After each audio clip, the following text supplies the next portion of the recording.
themselves. Big enough for all of us to be here together for the holidays, but not big enough that any of us can move back home. My mom's expertly curated Christmas decorations still sit on the entryway table, and a chandelier above us casts a warm yellowish light. The laughter from my family sitting in the living room echoes around the space. "You're not a loser," Morgan says. "Well, you're kind of a loser." My brother Ryan, who's standing next to her, pipes in, and I give him my best glare. Nose scrunched, eyes squinting, lips slightly puckered. "And you were an accident," I say to him, dropping my scowl and giving him a very poignant upward lift of my chin. I love to bring up the fact that Ryan was never in my parents' family plans, but he showed up unexpectedly, much like he does so often in my life. Ryan lifts his shoulders and lets them drop. "Mom and Dad's favorite accident," he replies. I make a snorting noise. "Hardly, you dry breadstick." Not my best comeback, but I'm trying to be a little kinder with my insults. I follow a nurse on TikTok who shared how she delivers her slights in a nicer way, by taking something that's good and ruining it by tacking something not so good onto it. For example, a breadstick is yummy, but add dry to the beginning and now it's not so yummy anymore. Unless it's one of those Italian crispy breadsticks, but that's not what I mean. Well, Ryan is a not the good kind of dry breadstick. He's also an unfrosted Pop-Tart, a stale donut, and an undercooked chicken breast. "Stop!" Morgan intervenes. She's a well-practiced mediator at this point.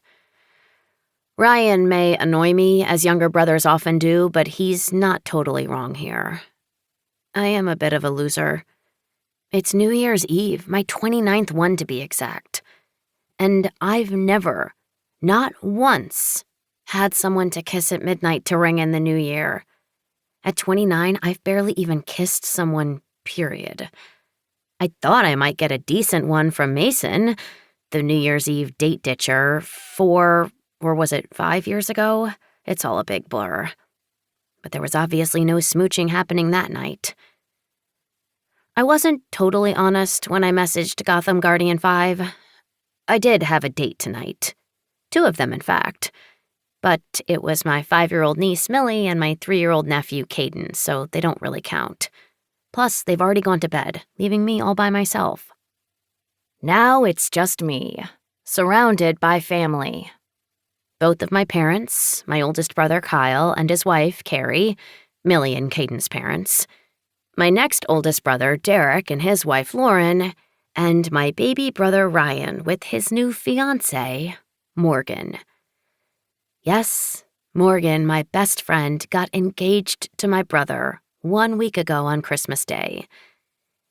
I introduced them a couple of summers ago, thinking Ryan would hate her like he did all my other friends, but they fell in love instead. I've never seen either of them happier, so even though I want to hate it all, my brother basically stealing my best friend and doing weird coupley things with her, like playing pickleball like old people and going out on Friday nights for karaoke. People still do that? I'm choosing to be supportive of the whole thing. I understand now why the high road is less traveled. It's hard.